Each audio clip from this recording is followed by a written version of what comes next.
नमस्कार दोस्तों।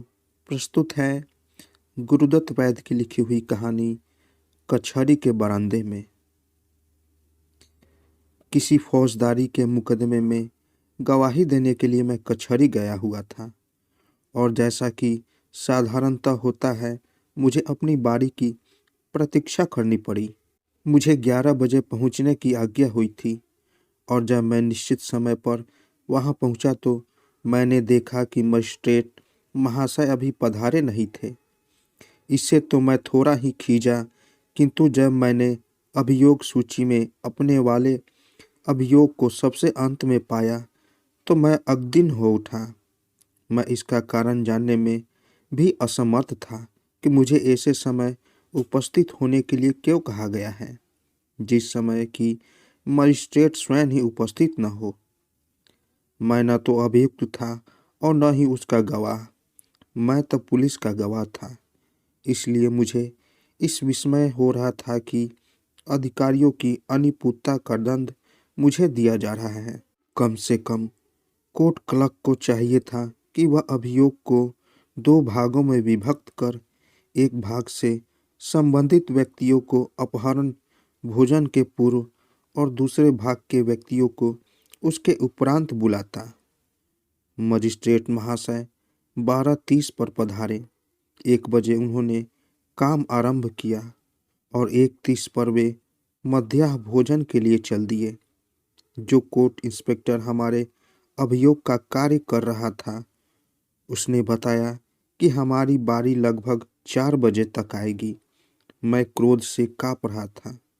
मैं पहली बार कचहरी आया था और यह समझने में सर्वथा असमर्थ था कि इस प्रकार समय की निर्मम हत्या क्यों। इंस्पेक्टर मेरी भावना समझ गया। इसने पूछने लगा, पहली बार ही कचहरी आए हैं? जी, किंतु क्या यहाँ सदा ऐसा ही होता है? जी, अधिकतर ऐसा ही होता है। यह बात है कि आदमी होते हैं और उन्हें अनेक कार्य भी करने पड़ते हैं। मैंने केवल इतना ही कहा। मुझे एक बहुत ही महत्वपूर्ण कार्य करना था। उस समय एक वृद्ध सज्जन वहां से जा रहे थे। उन्हें देखकर कोर्ट इंस्पेक्टर की आंखें चमकी और वह मुझसे पूछने लगा, मिस्टर नाथ, क्या आप इस व्यक्ति को जानते हैं? फिर वह स्वयं ही कहने लगा, आप किस प्रकार जान सकते हैं? आप तो पहली बार ही कचहरी आए हैं। मैं आपका इनसे परिचय कराऊंगा और मुझे विश्वास है कि आप इन्हें पसंद करेंगे। तब तक उसने उस व्यक्ति को पुकारा, लाला जी। वह व्यक्ति घूमा और देखकर हमारे समीप आ गया। कोर्ट इंस्पेक्टर ने मेरा परिचय कराते हुए कहा, लाला जी, यह है चिरंजी लाल जी के पुत्र अमरनाथ जी। यह आपसे परिचय उत्पन्न करने के लिए उत्सुक हैं। फिर मेरी ओर घूमकर कहने लगा, आप देखेंगे लाला जी, बहुत ही दिलचस्प और उपयोगी व्यक्ति हैं।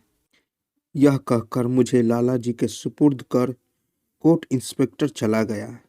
लाला जी ने एक क्षण मुझे सिर से पैर तक देखकर कहा, मेरा ख्याल है कि मैं तुम्हें जानता हूँ। आपके पिताजी मेरे परम मित्र थे। तुम्हारे चाचा के साथ वाले केस में मैंने उनकी सहायता की थी। उस समय तुम तो बहुत छोटे ही थे। मैंने उस बड़े अभियोग के विषय में सुन रखा था, जिसे संपत्ति का तिगुना धन व्यय करने पर मेरे पिताजी ने जीता था। मुझे पिताजी ने राम खलामन के विषय में भी बताया था, जिसने अभियोग जीतने के लिए उसके पक्ष में झूठी गवाहियों का प्रबंध कर दिया था। इसलिए मैंने उनसे पूछा, क्या आप श्री राम खलावन हैं? हाँ, उसने मेरी पहचान पर संतोष व्यक्त करते हुए उत्तर दिया। ऐसा प्रतीत होता है तुम्हारे पिता ने मेरे विषय में बहुते बता रखा है। जी हाँ, वे आपकी सहायता के लिए तो आभारी थे, परंतु मैं समझता हूँ कि उस अभियोग ने उन्हें समाप्त कर दिया। अपनी आयु के सर्वोत्तम 10 वर्ष उन्होंने कचहरियों में नष्ट कर दिए और जीतने पर जो लाभ उन्हें हुआ उसका तिगुना धन वे उस केस पर व्यय कर चुके थे। यह सत्य है, किंतु सभी अभियोगों में लगभग ऐसा ही होता है। यहाँ कचहरियों में साधारण सी चीज के लिए आपको बहुत अधिक व्यय करना पड़ता है। न्याय यहाँ उस मूल्य पर बिकता है जो प्रायः अन्याय सिद्ध हो जाता है। लेकिन उसके लिए उत्तरदायी कौन है? क्या अभियोक्ता को उसके लिए दोष नहीं ठहराया जा सकता? वे क्यों मुकदमेबाजी में रुचि लेते हैं? सर्वदा ऐसा नहीं होता। अपने विगत 20 वर्षों के अनुभव से मेरी यह धारणा दृढ़ हो गई कि इस सभी विपत्ति के जड़ वकील लोग हैं। इन लोगों ने सारी स्थिति ऐसी उलझा दी है कि कोई साधारण व्यक्ति बिना वकील की सहायता के कचहरी में अपना अभियोग प्रस्तुत ही नहीं कर सकता है।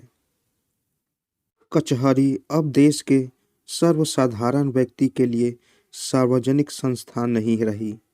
साधारण व्यक्ति और न्याय के मध्य वकील एक ऐसी दीवार की भांति खड़ा हो गया है जिसे लांघने में बहुत साधन और समय का उपयोग करना पड़ता है। लाला जी, तो क्या आप वकील वर्ग को सर्वथा समाप्त करना चाहते हैं? बिल्कुल। वकील तो बहुत ही भयानक जीव है। अपने मुवक्किल की जीत के लिए उसको सब प्रकार के प्रयत्न करने पड़ते हैं। यह तभी संभव है कि जब विपक्षी के केस में से झूठे अथवा सच्चे दोष ढूंढे जाए और अपने मुवक्किल के दोष छिपाए जाए। उचित तो यही है कि मजिस्ट्रेट और जज को कानून का पूरा ध्यान रखना चाहिए, जिससे कि उसके निर्णय पूर्णतः कानून पर आधारित हो।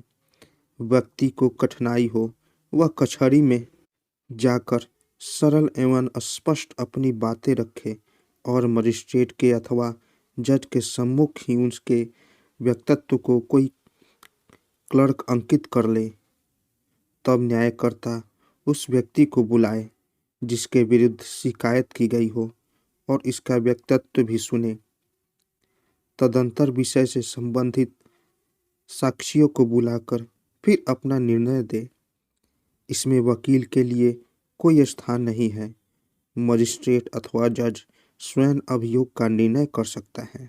लेकिन लाला जी, मैंने कहा, केवल एक व्यक्ति का ही निर्णायक होना तो अधिक संदेहास्पद हो सकता है।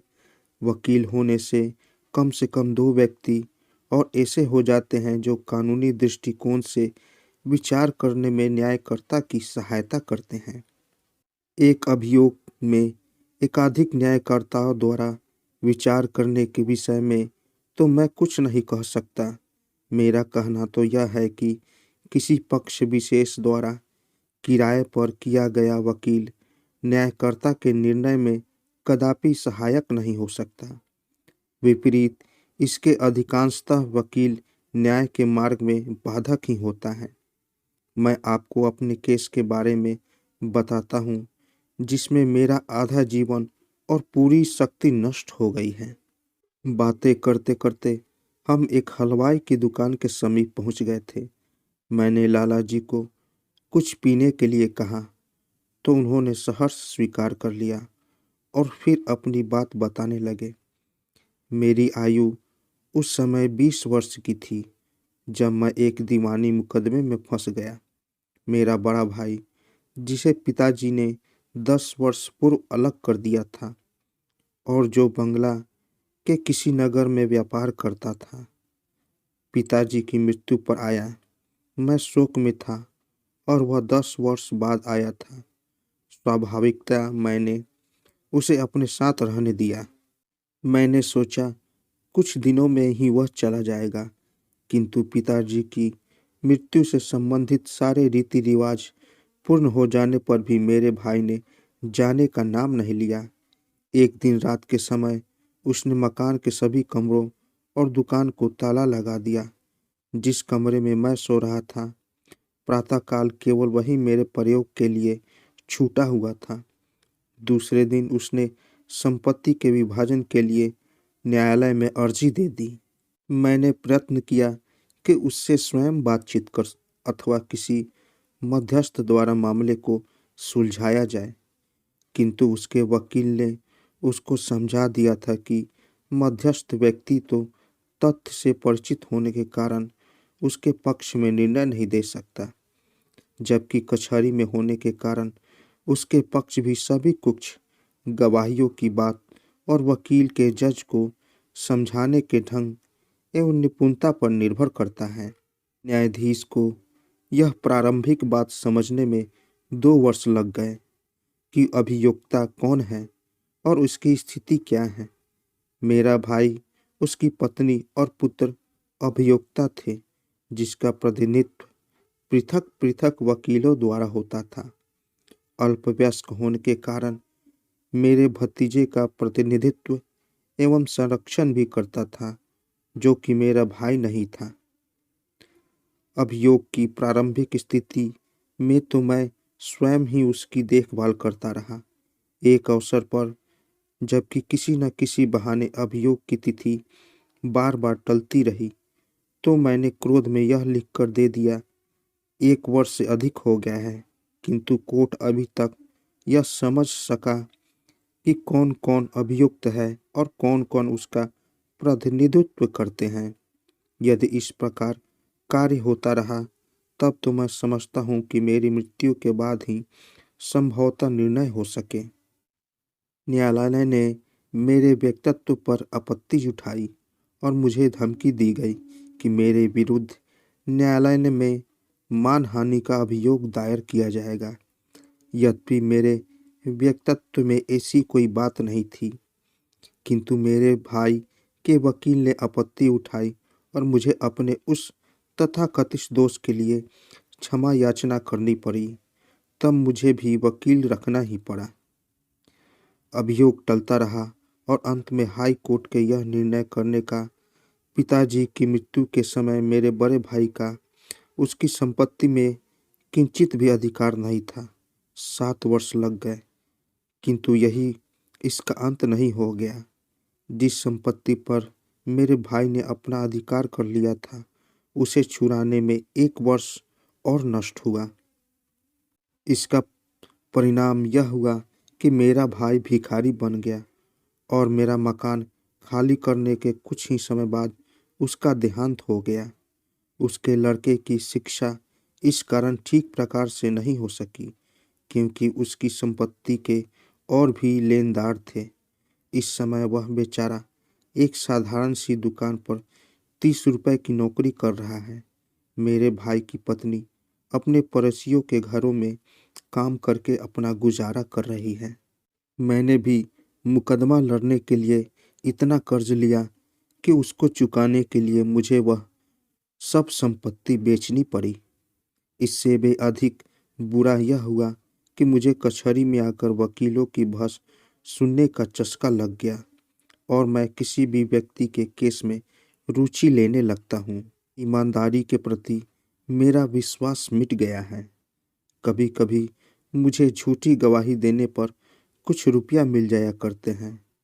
अब तक हम ठंडाई पी चुके थे। वह अपने रास्ते चला गया और मैं वापस कचहरी के बरामदे में आकर उसकी बात पर विचार करता हुआ अपने केस की बारी की प्रतीक्षा करने लगा।